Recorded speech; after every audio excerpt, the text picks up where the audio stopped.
Hello my dear students, welcome to the MS science academy. मैं हूं मीनू श्रीवास्तव और आज हम डिस्कस करेंगे माइक्रोबायोलॉजी के इम्पॉर्टेंस के बारे में। माइक्रोबायोलॉजी का इम्पॉर्टेंस अभी हमने स्कोप के अंदर देखा था, फूड के अंदर भी है, एग्रीकल्चर के अंदर भी है, बहुत सारी चीज़ों के अंदर है। तो कोई डाउट नहीं है कि माइक्रोबायोलॉजी एक बहुत वास्ट चीज़ है जिसको हम एक लेक्चर के अंदर कंपाइल नहीं कर सकते। फिर भी हमें कुछ इंपॉर्टेंट पॉइंट्स कवर करते हुए इस चीज़ को बाइंड अप करना है। तो आज हम डिस्कस करेंगे माइक्रोबायोलॉजी के अंदर उसके इम्पॉर्टेंस के बारे में। सबसे पहले माइक्रोबायोलॉजी जो है बेसिकली फार्मास्यूटिकल, जो कि आप फार्मेसी के स्टूडेंट्स हैं या जो नर्सिंग के स्टूडेंट्स भी, वो भी इसको माइक्रोबायोलॉजी होता ही है सब्जेक्ट। तो इसके अंदर हम बेसिकली माइक्रो ऑर्गेनिज्म की स्टडी करते हैं which has the special application in the pharmaceutical product और फार्मास्यूटिकल फील्ड। तो फार्मास्यूटिकल माइक्रोबायोलॉजी बेसिकली क्या है, इसको हम बात कर लेते हैं। Pharmaceutical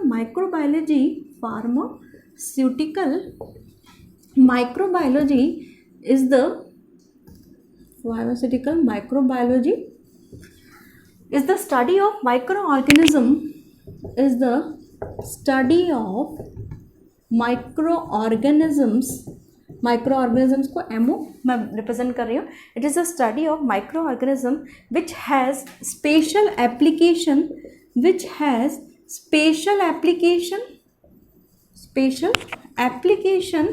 in the application in the pharmaceutical field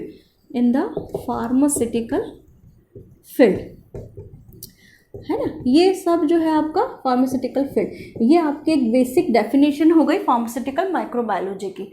अब इस चीज़ को हम क्या बोलते हैं, फार्मास्यूटिकल माइक्रोबायोलॉजी। अब अलग अलग हम बात कर लेते हैं कि इम्पॉर्टेंस कहाँ कहाँ है फार्मास्यूटिकल के हिसाब से। बेसिकली फर्स्ट जो इसका इम्पॉर्टेंस है in the production of antibiotic, बिल्कुल in the production of antibiotic. और इससे पहले जो इसमें जो हम एग्जाम्पल डिस्कस करेंगे, सेम काफ़ी कुछ एग्जाम्पल्स, सिमिलर एग्जाम्पल्स हम स्कोप में भी डिस्कस कर चुके हैं। तो अगर आप वो वीडियो देख के इस वीडियो पे आएंगे तो आई थिंक बहुत अच्छे से आपको समझ में आएगा। और अगर आपको और ज़्यादा एग्जाम्पल चाहिए तो इसमें जो एग्जाम्पल्स हैं वो भी बहुत हैं, लेकिन अगर जो हम स्कोप में हम देख के आए वो ज़्यादा एग्जाम्पल्स भी हम देख के आए थे। तो आप scope of microbiology MS science academy के नाम से करेंगे टाइप, तो आपको बेशक वो मिलेगा। अब यहाँ पर हम एंटीबायोटिक का प्रोडक्शन, अभी हमने 2 इम्पॉर्टेंट एंटीबायोटिक्स पढ़ी हैं जो कि आपकी पेनिसिलिन किससे होता है, पेनिसिलिन नोटेटम जो कि फंगस है आपका, और आपका स्ट्रेप्टोमाइसिन है ये आपका, ये किससे मिलता है, स्ट्रेप्टोमाइसिस ग्राइसियस से, स्ट्रेप्टोमाइसिस ग्राइसियस, ये आपका जो है एंटीबायोटिक का प्रोडक्शन है। दूसरा, हमारे फार्मास्यूटिकल एप्लीकेशन में जो एंजाइम्स हैं वो बहुत ज़्यादा यूज़ होते हैं, क्योंकि आजकल जितना भी प्रोडक्शन ऑफ एंजाइम्स, तो जितना भी आपकी कह सकते हैं मेडिसिन्स हैं या कह सकते हैं कि जितने डायग्नोस्टिक टूल्स हैं उसमें मेन काम किसका है, एंजाइम्स का है। तो हम बात कर सकते हैं अलग अलग एंजाइम्स की जो है इंड्यूस किए जाते हैं और प्रिपेयर किए जाते हैं with the help of microbial system. तो जैसे आपका लाइपेज है, लाइपेज एंजाइम हमने पढ़ा है किससे है, राइजोपस से। ये किससे है आपका, लाइपेज एंजाइम आपका राइजोपस से है। बीटा गैलेक्टोसाइडेज आपका किससे है, ई कोलाई से है आपका, बीटा गैलेक्टोसाइडेज है। इसके अलावा आपका इन्वर्टेज किससे है, सैकेरोमाइसिस सेरिविसी है, सैकेरोमाइसिस सेरिविसी से है, सेरिविसी, ठीक है। यहाँ पर ये प्रोडक्शन ऑफ एंजाइम्स हो गया। इसके अलावा स्टरलाइजेशन के लिए अल्कोहल बहुत ज़रूरी है, तो इसका फार्मास्यूटिकल भी एप्लीकेशन हुआ। प्रोडक्शन ऑफ अल्कोहल का प्रोडक्शन भी। अब अल्कोहल के प्रोडक्शन के लिए हमने सैकेरोमाइसिस सेरिविसी देखी है, लेकिन सैकेरोमाइसिस सेरिविसी तब हम यूज़ करते हैं जब स्टार्च और मतलब कि जो कंटेंट है, जो बेस कंटेंट है या सबस्ट्रेट है वो स्टार्च है, मेनली स्टार्च या शुगर है। तो इसमें, और बेसिकली जब कंटेंट चेंज होता है तो माइक्रोबियल सिस्टम भी चेंज होता है। तो यहाँ पर हम कर सकते हैं कि अगर शुगर है, शुगर का कोई कंटेंट है, तो उसके लिए हम वही सैक्रोमाइसिस सेरेविसी, ये इसमें ये रहा सैक्रोमाइसिस सेरेविसी आप यूज़ कर सकते हैं। अगर आपका लैक्टोज कंटेनिंग है या वे कंटेनिंग है, तो यहाँ पर लैक्टोज कंटेनिंग के लिए आप क्या कर सकते हो, लैक्टोज के लिए आपका कैंडिडा स्यूडोट्रॉपिकैलिस यूज़ कर सकते हो। कैंडिडा स्यूडोट्रॉपिकैलिस हम यूज़ कर सकते हैं, कैंडिडा स्यूडोट्रॉपिकैलिस। इसके अलावा अगर सल्फेट वेस्ट लिकर है, मतलब सल्फेट इंडस्ट्री से जो लिकर हमको मिल रहा है जो कि वेस्ट है, और उससे हम करना चाहते हैं अल्कोहल प्रोडक्शन, तो सल्फेट वेस्ट लिकर के लिए भी हम बना सकते हैं। तो इसमें सल्फेट वेस्ट लिकर, इसके लिए भी जो है, इसमें भी इसका इम्पोर्टेंस है, जो कि हम कैंडिडा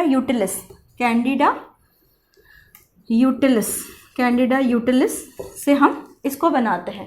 तो ये आपका क्या हो गया, बेसिकली एंजाइम्स और अल्कोहल का प्रोडक्शन हो गया। एसिड का हम देख लेते हैं, एसिड भी बहुत ज़रूरी है फार्मास्यूटिकल इंडस्ट्री में। तो प्रोडक्शन ऑफ एसिड, जैसे आपका एसिटिक एसिड के प्रोडक्शन के लिए एसिटिक एसिड के प्रोडक्शन के लिए एसिटोबैक्टर एसिटाई है ना। और इसके अलावा जो है आपका सिट्रिक एसिड के प्रोडक्शन के लिए एस्परजिलस नाइगर, यहाँ पर क्या है, एस्परजिलस नाइगर हम यूज़ कर सकते हैं। अब यहाँ पर ये सब तो है। इसके अलावा अब हम जो डिस्कस करते हैं कि जो नेक्स्ट इम्पॉर्टेंस क्या है, नेक्स्ट इम्पॉर्टेंस ये है कि फार्मास्यूटिकल जो इम्पॉर्टेंस है वो आपका कहीं ना कहीं कह सकते हैं कि टेस्टिंग से भी रिलेटेड है, इंडस्ट्रियल इफ्लुएंस से भी रिलेटेड है, even pharmaceutical applications plant growth में, यानी कि कहीं ना कहीं हम उसको प्लांट ग्रोथ के एस्पेक्ट में भी देखते हैं। तो अब हम डिस्कस करते हैं नेक्स्ट इम्पॉर्टेंस के बारे में, जो कि इनके अलावा जो है, अब इनके अलावा और क्या इंपॉर्टेंस हो सकती है, जैसे इंडस्ट्रियल इफ्लुएंस को रिड्यूस करने के लिए, इंडस्ट्रियल इफ्लुएंस को ख़त्म करने के लिए जो इंडस्ट्रियल कचरा निकलता है या जो वेस्टेज निकलता है उसको न्यूट्रलाइज करने के लिए हम क्या यूज़ कर सकते हैं, हम यूज़ कर सकते हैं माइक्रोबियल सिस्टम।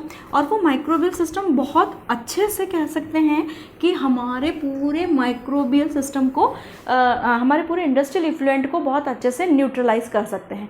तो हमारे पास जो है कौन कौन सा बैक्टीरिया इसके लिए कल्चर यूज़ होता है, तो हम बात कर लेते हैं कौन कौन सी इंपॉर्टेंट है। फर्स्ट है आपका टू न्यूट्रलाइज द इंडस्ट्रियल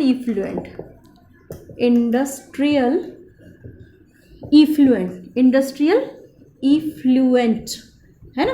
और इसके लिए हम क्या कर रहे हैं, बेसिकली जो सिस्टम है जो कि इंडस्ट्रियल वेस्ट निकला है उसको हम न्यूट्रलाइज कर रहे हैं। तो इसके लिए हम बहुत अलग अलग तरह के बैक्टीरियाज यूज़ कर सकते हैं, जैसे आपका एक्टिनोमाइसिटीज़ हम यूज़ करते हैं, माइसिटीज़ यूज़ करते हैं। इसके अलावा स्यूडोमोनास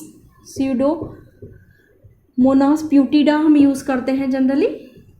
इसके अलावा कई सारे एनारोबिक बैक्टीरियाज भी हम इसमें, एनारोबिक बैक्टीरिया इसके अंदर हम यूज़ करते हैं, एक्टिनोमाइसिटीज़, स्यूडोमोनास प्यूटिडा और बहुत सारे जो है एनारोबिक बैक्टीरियाज हम इंडस्ट्रियल इफ्लुएंट्स के लिए यूज़ करते हैं। इसके अलावा जो इम्पॉर्टेंस है वो है प्लांट ग्रोथ के लिए, प्लांट ग्रोथ प्रमोशन के लिए इन द जो माइक्रो ऑर्गेनिज्म है in the plant growth promotion. तो ये प्लांट ग्रोथ प्रमोशन क्या है, basically those micro organism which can increase the soil fertility, which can increase micro organism which can increase the, ये sign increase का होता है, ये आप 12th में पढ़ के आएंगे शायद, पढ़ के क्या शॉर्ट फॉर्म में नोट्स बनाते हैं तो हम ऐसा करते हैं, इंक्रीज द सॉइल फर्टिलिटी। इसके अलावा जो है इंसेक्ट रेजिस्टेंट प्लांट को बनाने के लिए जो हमने ट्रांसजेनिक प्लांट्स अभी पढ़े। इसके अलावा वीड रेजिस्टेंस डेवलप करने के लिए, वीड रेजिस्टेंस उसमें डेवलप करने के लिए ये सब किया जाता है। तो प्लांट ग्रोथ के लिए, सॉइल फर्टिलिटी के लिए ये कौन कौन से हम बैक्टीरियाज यूज़ कर सकते हैं? देखिए इसके अंदर आपका rhizobium, Nitrosomonas, Nitrobacter,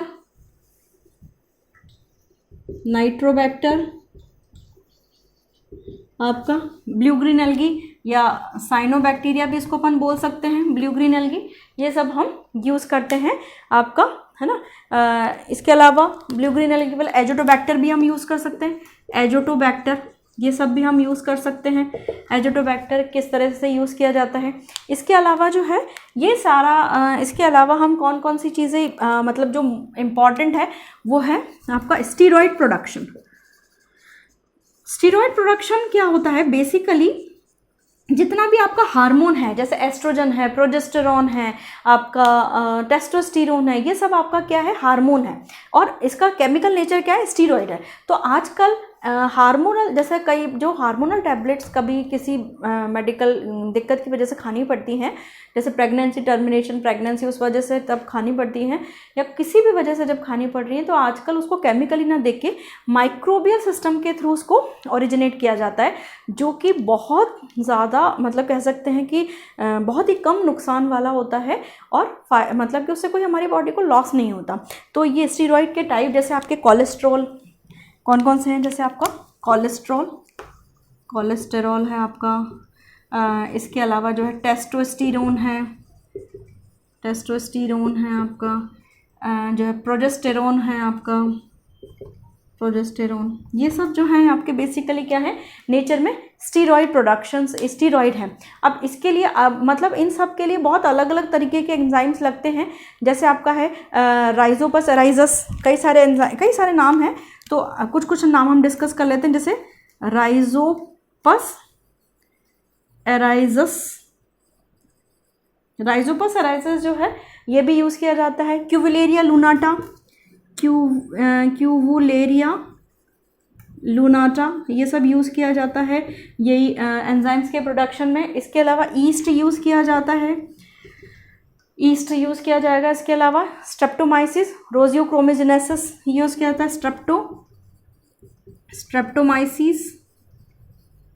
Streptomyces use किया जाता है। और ये कह सकते हैं कि अलग अलग जो है वो स्टीरॉयडल प्रोडक्शन में फंगस और बैक्टीरियाज के जो एंजाइम्स हैं, एसाइलेज जो एंजाइम है वो यूज़ किया जाता है। अब यहाँ पर इसके अलावा जो हमारा इम्पोर्टेंस है, वो इम्पोर्टेंस एक और है, जैसे फार्मास्यूटिकल इवोल्यूशन जो है, testing of pharmaceutical products, in the testing of pharmaceutical product, इसका इम्पोर्टेंस है। जैसे सपोज दैट इसको हम बोलते हैं फार्मास्यूटिकल प्रोडक्ट।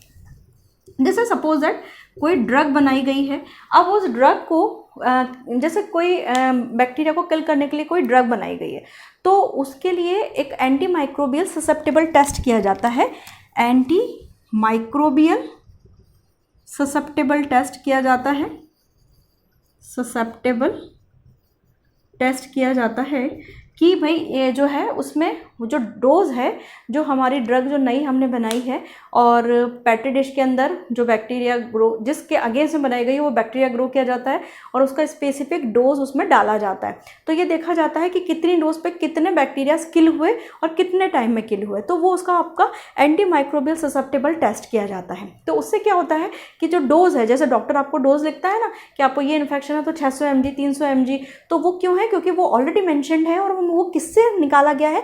वो एंटी माइक्रोबियल ससेप्टेबल टेस्ट से निकाला गया है। इसके अलावा जो आपके डिसइंफेक्टेंट है, उसका इवैल्यूएशन ऑफ डिसइंफेक्टेंट, ये क्या होता है? डिसइंफेक्टेंट क्या होते हैं? जैसे अभी कोरोना पीरियड में तो डिसइंफेक्टेंट बहुत चल रहा है, तो बेसिकली डिसइंफेक्टेंट्स क्या हैं आपके, जो कि माइक्रो ऑर्गेनिज्म को किल कर रहे हैं। डिसइंफेक्टेंट है आपका जो भी आपका डिसइंफेक्टेंट है बेसिकली। तो इसका इवोल्यूशन कैसा है? सेम वही, इसके अंदर उसका ससेप्टेबल टेस्ट किया जाता है कि जैसे कोई सरफेस है, सरफेस के अंदर जो है उसमें जर्म्स लगा दी गई है, जो बैक्टीरियाज हैं या स्पेसिफिक उसको इन्वायरमेंट में रखा गया है, और वो डिसइंफेक्टेंट उसमें टाइमली डाला गया है। तो तब ये ऑब्जर्व किया गया है कि ये ऑब्जर्व किया जाता है कि टाइमली उसमें कितना जो है जर्म्स किल हुआ। तो ये सारी जो चीज़ें हैं ये हम किस में पढ़ते हैं, इम्पॉर्टेंस में। इसके अलावा भी बहुत सारे इंपॉर्टेंस वही हैं, एग्रीकल्चर इंपॉर्टेंस है, फूड प्रोडक्शन है, अल्कोहल प्रोडक्शन है, ये सारी क्या है बेसिकली स्कोप के साथ साथ कहीं ना कहीं इंपॉर्टेंस भी है। तो आई होप आपको समझ में आया होगा और समझने के साथ साथ आपको कुछ पिक्चर क्लियर हुई होगी बेसिकली स्कोप, इंपॉर्टेंस, हिस्ट्री के बारे में। फिर भी कोई डाउट है तो you can ask me in the comment section, और अगर पसंद आया है तो please like, share and subscribe.